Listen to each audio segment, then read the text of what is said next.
Parceria Hospital Sírio-Libanês. Pratique o isolamento social. Fique em casa.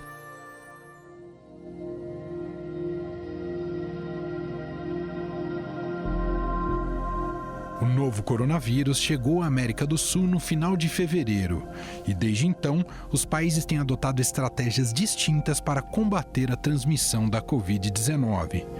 Por se tratar de um continente com muitas desigualdades, observamos exemplos positivos e negativos nas medidas adotadas pelos governos. A América do Sul registra até hoje mais de 250 mil casos da doença, com mais de 15 mil mortes. Neste cenário, o Brasil é o que tem a pior taxa de crescimento da letalidade pela Covid-19. Segundo um estudo feito pelo Núcleo de Operações e Inteligências em Saúde, formado por cientistas da PUC-Rio, do INCOR, da Fiocruz, da Faculdade de Medicina da USP e do Instituto Nacional de Infectologia Evandro Chagas.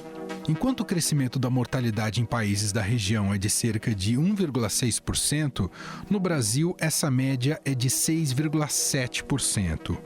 No entanto, existem países que vivem problemas ainda mais agudos do que o nosso quando o assunto é sistema de saúde. Na Venezuela, o governo de Nicolás Maduro informa que são cerca de 380 casos e apenas 10 mortes, mas esses dados são contestados. O país decretou no dia 15 de março a quarentena obrigatória nos estados Táchira, na fronteira com a Colômbia, e Nueva Esparta até o dia 14 de maio. Alerta que não seja o coronavírus arma de guerra que se esté utilizando contra a China e agora contra os pueblos do mundo em geral. A repórter da União Rádio, em conversa aqui com este podcast, Estenife Olivares, informa que falta água, insumos de higiene e energia elétrica nos hospitais do país. Bueno, en nuestro país la única fuente oficial hasta el momento para revelar y confirmar el número de contagios es Nicolás Maduro y la vocería por parte de sus ministros. Los ciudadanos de cierta forma colocan en duda este tipo de cifras y no en vano, pues tenemos ya más de 2 o 3 años viviendo y dando cobertura a protestas de quienes integran el sector salud, médicos, enfermeras, camareras de los distintos hospitales de nuestro país por la situación precaria que estos están viviendo. El COVID-19 llega en un momento muy complicado para el sistema de salud público venezolano. El 70% de hospitales no tienen servicio continuo de agua y esto lo han dicho varios estudios que se han hecho y además estudios confirmados por organismos internacionales como la Organización de Naciones Unidas y también la UNICEF, como Médicos por la Salud, por ejemplo. Ellos han dado cifras básicamente del funcionamiento a nivel operativo de los hospitales, tanto de los principales servicios como electricidad, como agua e insumos. La Federación Médica Venezolana hasta la fecha contabiliza una escasez de los principales medicamentos y de insumos médicos que puede sobrepasar el 80%. Y en cuanto a los servicios, como ya lo mencionaba, el 70% de los hospitales de Venezuela no cuenta con servicio de agua. Los médicos, enfermeras y los pacientes, incluso sus familiares, tienen que llevar a estos sitios, a estos centros asistenciales, sus propios artículos de aseo personal, artículos de limpieza como cloro, como jabón, para poder asear las áreas que en donde les corresponden estar por cualquiera que sea la enfermedad que estén atravesando. Sin embargo, desde el régimen de Nicolás Maduro, pues se ha insistido en que se han dotado los hospitales, más allá que nosotros como periodistas no lo podamos ratificar porque tenemos prohibida la entrada a estos lugares. Já o repórter do jornal El Estímulo, Omar Lugo, diz que a situação só não é pior pois a Venezuela tem recebido apoio da China. El gobierno de Nicolás Maduro hasta ahora ha contado con el apoyo de China, sobre todo para importar insumos y equipos y tratar de mantener la prevención, la distribución de equipos y de algunas pruebas que están haciendo. También en varias ciudades están llevando campañas de limpieza en mercados, en sitios públicos, en el metro, pero hay que destacar que la economía venezolana ya estaba semi paralizada antes de la pandemia. Y además la escasez de gasolina es crítica y no se puede movilizar mucha gente por tierra. Eso obliga a que el confinamiento se cumpla justamente por la dificultad de movilización. Venezuela ha sido un país muy aislado, uno de los más aislados de América. Antes del coronavirus solo teníamos unos 3 vuelos semanales por semana para Europa, para que tengas una idea. Eso se compara con Colombia, que tenía unos 70 por día en las principales ciudades. Venezuela, este aislamiento la ha favorecido, así como el estancamiento de la economia. Sobre os dados de infectados e mortos no país, Omar Lugo explica que jornalistas podem ser presos se derem números diferentes daqueles do governo de Nicolás Maduro. Detalle muy importante denunciado por organizaciones de defensa de los derechos humanos, que es la criminalización del manejo de la epidemia. ¿Qué significa eso? Si un periodista transmite información que a ellos no les gusta, puede ir preso. Hay casos documentados de periodistas presos o perseguidos por divulgar información no oficial que no venga del gobierno sobre el coronavirus.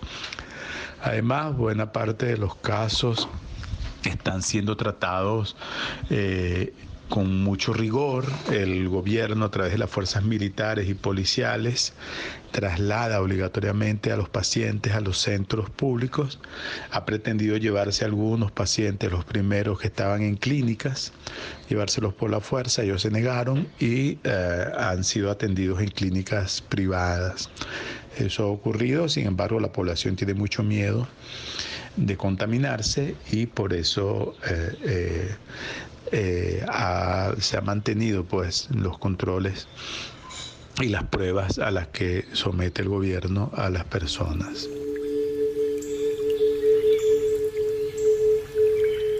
Outro país que passa por uma situação muito complicada é o Equador, cujo sistema de saúde e o serviço funerário estão colapsados. Ao todo, são mais de 30 mil casos, com cerca de 1.700 mortes. O governo equatoriano foi um dos primeiros a proibir a chegada de voos internacionais, de acordo com o decreto de 15 de março. O presidente do Equador, Lenín Moreno, reconheceu que seu governo enfrentou problemas para enterrar o grande número de vítimas do coronavírus. A epidemia levou ao colapso os sistemas hospitalar e funerário do país. Quiero ser enfático. Quienes incumplan las disposiciones de esta emergencia serán sancionados. Las familias deben proteger la salud de sus viejecitos manteniéndolos en casa. A Prefeitura de Guayaquil informou que 1/3 dos mais de 2.500.000 habitantes da cidade estão com coronavírus, como informa o repórter da Rádio Sucre, Osvaldo Salinas. Tanto el gobierno nacional como los municipios, y muy en especial acá en Guayaquil, habilitaron algunas instituciones que estaban abandonadas, fueron habilitadas para dar atención médica a las personas con COVID. Implementaron camas ahí para pacientes de COVID. Otro centro de operaciones que puso el municipio con aras de ayudar al gobierno fue en el centro de convenciones aquí en la ciudad de Guayaquil, o lo que era el viejo aeropuerto internacional Simón Bolívar. Esas infraestructuras están adecuadas. Ahora funciona un centro de convenciones, pero en la actualidad el municipio puso camas y todo equipo de primera para la atención a las personas. Al principio de la pandemia te puedo decir de que los hospitales del país colapsaron, los centros de salud colapsaron, entonces se creó un caos. A esta altura ya de que se lleva aproximadamente más de 52 días de cuarentena y de esta situación de la pandemia, en algo como que de a poco va descongestionando los hospitales tanto del Ministerio de Salud Pública como los que se han creado para combatir esta pandemia aquí en la ciudad de Guayaquil, y es el trabajo que viene realizando el gobierno nacional en torno a este tema. buscan crear seguridad para los médicos también. Se les está equipando de todos los equipos necesarios en cada una de las unidades, no solo en Guayaquil, sino también a nivel nacional. Em 20 segundos, vamos mostrar exemplos que deram certo na América do Sul em relação ao combate do novo coronavírus e o que o Brasil pode aprender com eles.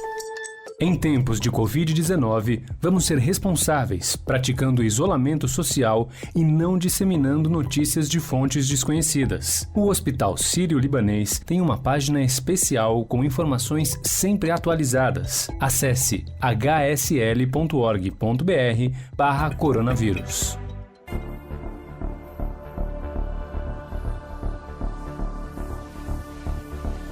Anteriormente, falamos de países que passam por um momento delicado no combate à Covid-19. Mas existem exemplos positivos em relação às medidas de contenção ao novo coronavírus e que elas têm mostrado resultados.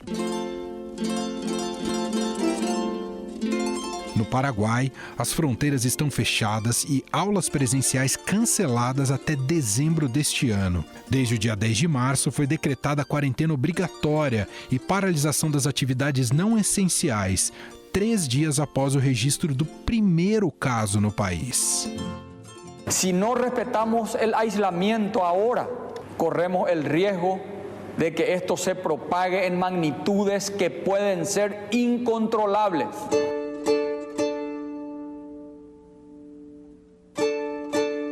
O médico e ex-presidente do Paraguai, Federico Franco, em entrevista concedida à nossa reportagem, diz que as medidas rápidas do governo, a união política entre situação e oposição e a compreensão do povo foram fundamentais no combate à Covid-19 no país. Las políticas sanitarias tomadas por el gobierno paraguayo fueron, además de absolutamente necesarias, muy oportunas. Creo que ha sido el primer país en la región en iniciar la cuarentena. Ha sido uno de los primeros países en cerrar completamente la frontera, que creo que no es un hecho menor. Personalmente estoy convencido, persuadido de que las fronteras, el cierre de la frontera ha sido la mejor decisión y la ciudadanía ha entendido que este partido no se juega en la cancha. El pueblo paraguayo aceptó que este partido se juega y se define en las graderías. Es el pueblo paraguayo el que ha tomado esta decisión consciente, prudente y racionalmente. Y bueno, hoy estamos orgullosos de los resultados. Ojalá que se mantenga. La gente asumió que debía quedarse en su casa, salir lo menos posible.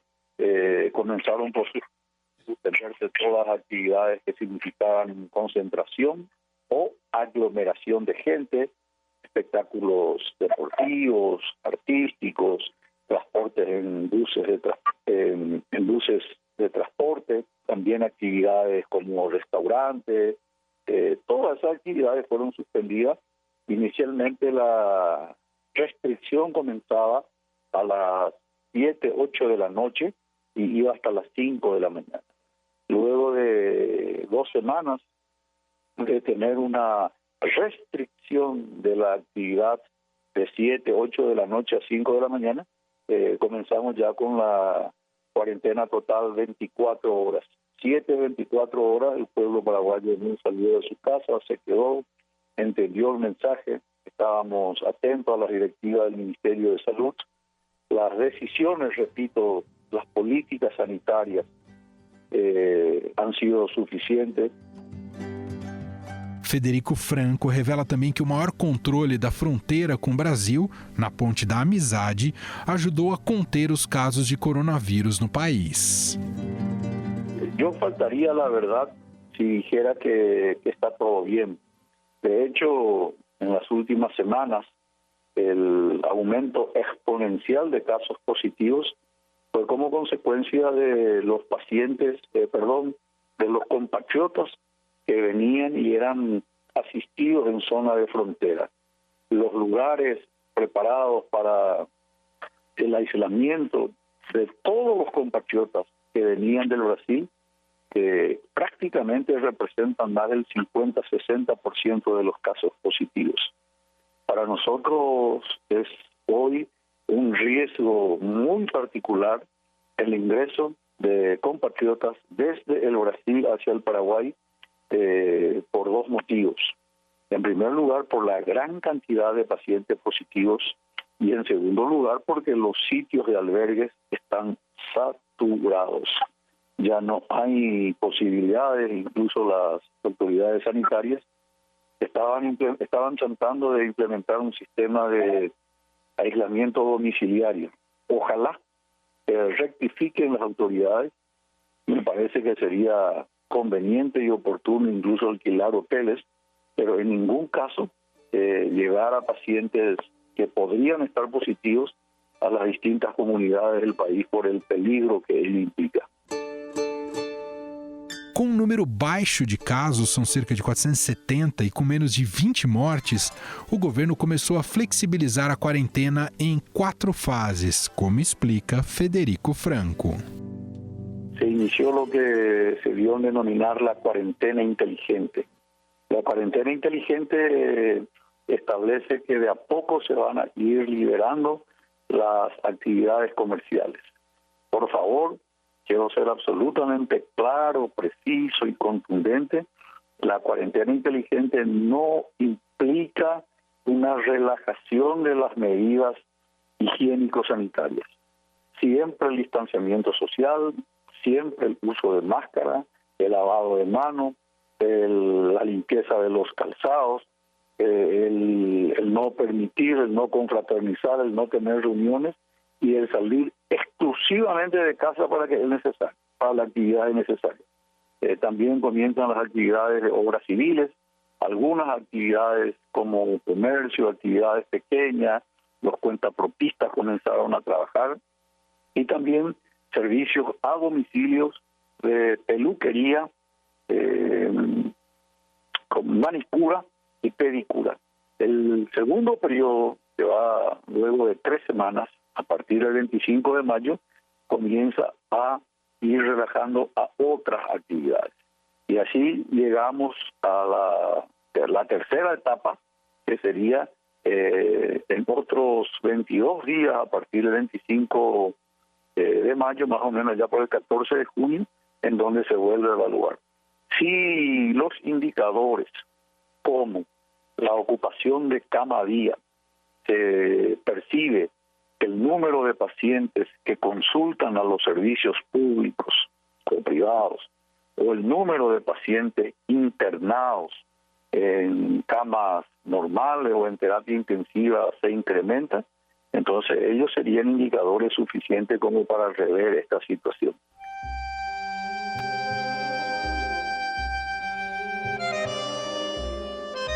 Na Argentina, desde o dia 20 de março, foi adotada a quarentena geral e obrigatória, com medidas bem restritivas, como a diminuição do transporte público para evitar aglomerações.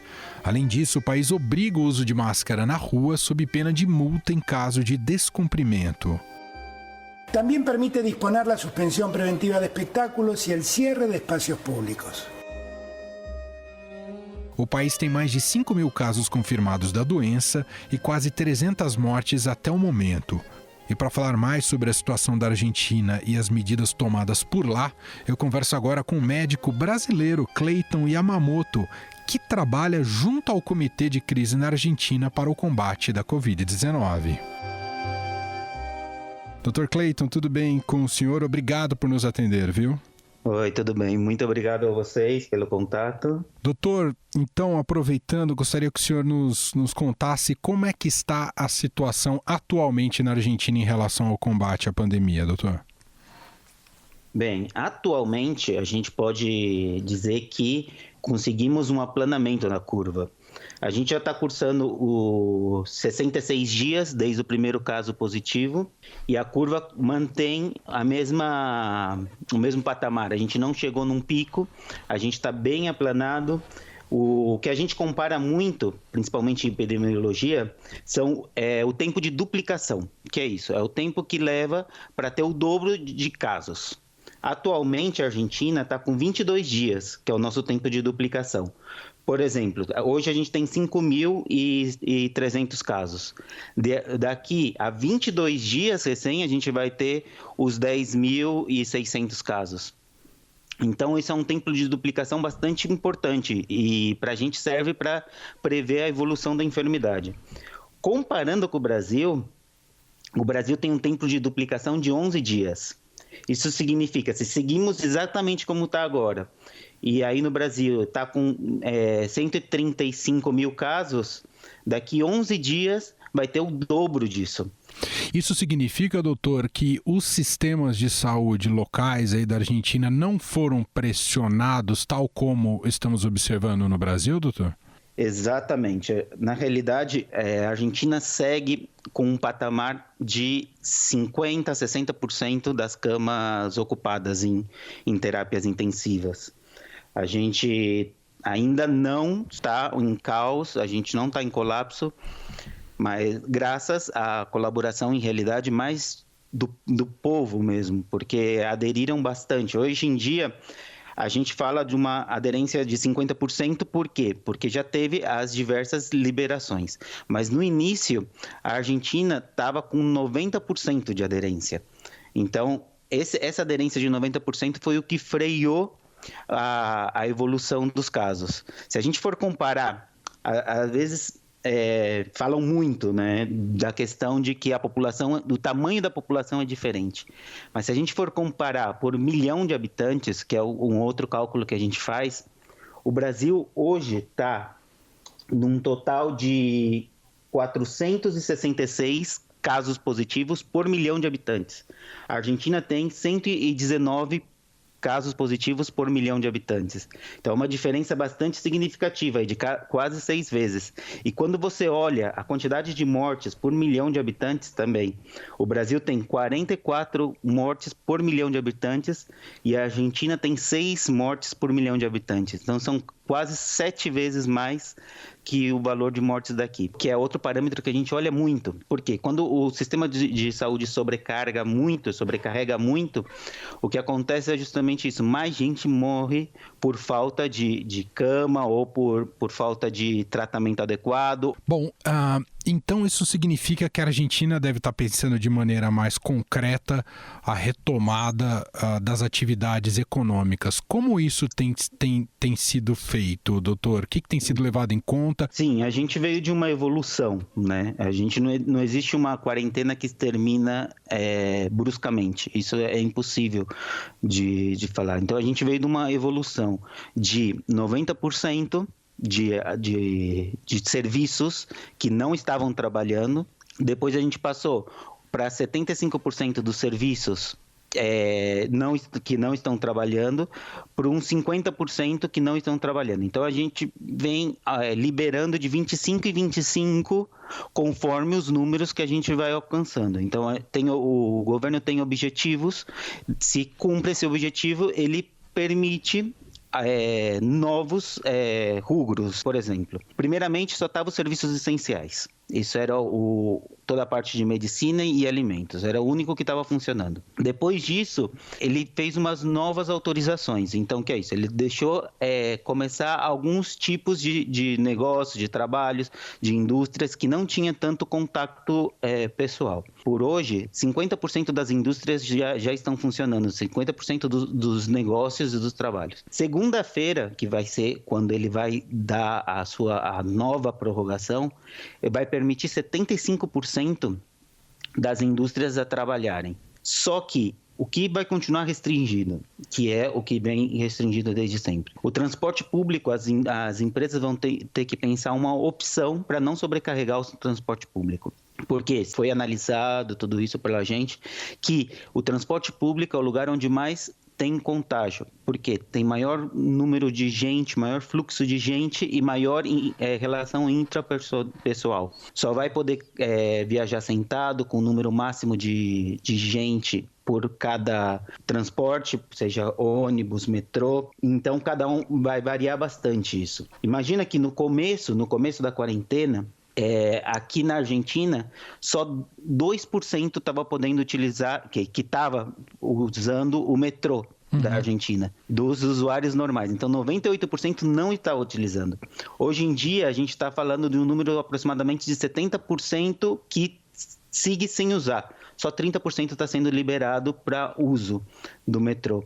E isso também é o que diminui bastante a taxa de contágio. Então, para poder voltar, uma das coisas fundamentais é controlar o fluxo de gente no transporte público, que é a maior dificuldade do governo. Porque agora, nesse momento, o governo está tendo um impasse muito grande, que é a questão econômica com saúde. Doutor, o senhor fala fala um aspecto muito, muito relevante, porque, não sei se o senhor acompanhou, a Prefeitura de São Paulo acabou de decretar um rodízio de 50% para os carros, né? 50% da frota não circula a partir de segunda-feira. O que a gente pode concluir, até ouvindo o senhor, é que isso vai pressionar muito o transporte público e, ao invés de termos uma diminuição na questão do contágio da doença, isso pode significar até um aumento, uma janela para aumentar o contágio do coronavírus, doutor? Sim. Porque aqui a gente está fazendo justamente o contrário, em partes. A gente está incentivando as pessoas que viajem com seu veículo, porque isso gera menor contágio, contato com outras pessoas. Muito bom ouvir o Dr. Cleiton Yamamoto, médico, faz parte deste comitê, de um dos comitês, né, na Argentina, que está ajudando no combate à pandemia do novo coronavírus, com dados, projeções, estatísticas, e traz exemplos muito concretos e interessantes, aqui inclusive comparando com a situação brasileira. Obrigado, viu, doutor, pela entrevista. Não, obrigado a vocês e muito obrigado mesmo por isso, por a informação, por estar preocupado aqui com a gente também para ver os nossos números e preocupado em passar uma informação para o povo brasileiro que seja verdade de qualidade, né? Eu acho que isso é o mais importante nesse momento que a gente está enfrentando, de tanta informação falsa, de tantos dados que não são verdadeiros.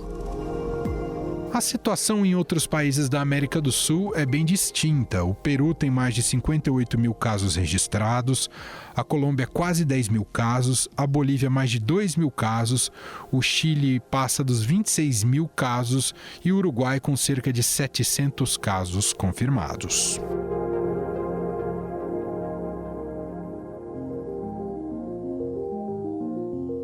Bom, para encerrar este podcast, agora é a vez dela. Renata Cafardo. Fique em casa com o Estadão, com Renata Cafardo.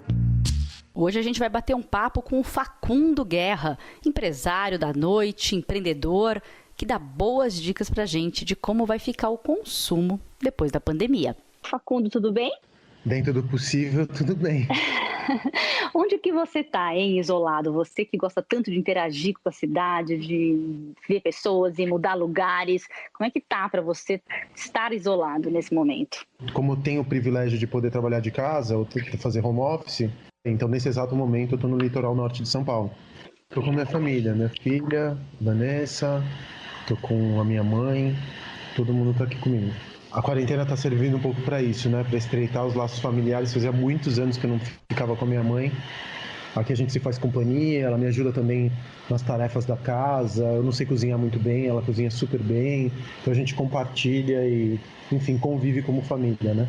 Como que está sendo o trabalho? O que você está conseguindo fazer daí? Você tinha coisas que pararam por causa da quarentena?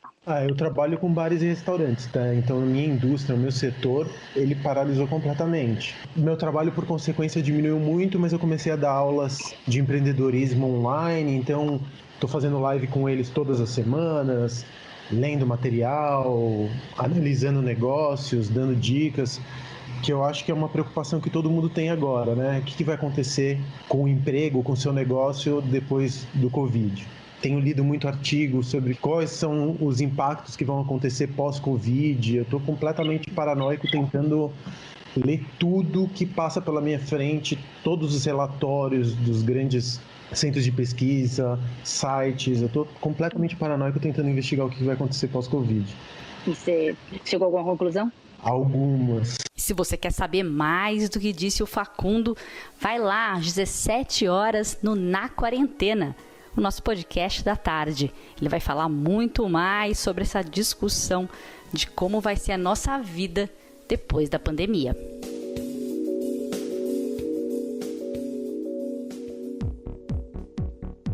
O Estadão Notícias desta segunda-feira vai ficando por aqui. Contou com a apresentação minha, Emanuel Bonfim, participação de Renata Cafardo, produção de Gustavo Lopes e Bárbara Rubira e montagem de Nelson Volter. Queria fazer um agradecimento especial hoje também ao casal Paulo e Malala, que foram fundamentais para a gente conseguir fontes importantes aqui para este podcast. O diretor de jornalismo do Grupo Estado é João Fábio Caminoto. Mande seu comentário e sugestão para o e-mail podcast@estadão.com. Um abraço para você e a gente se fala daqui a pouco, às 5 da tarde, com mais uma edição do podcast Na Quarentena. Até lá! Estadão Notícias.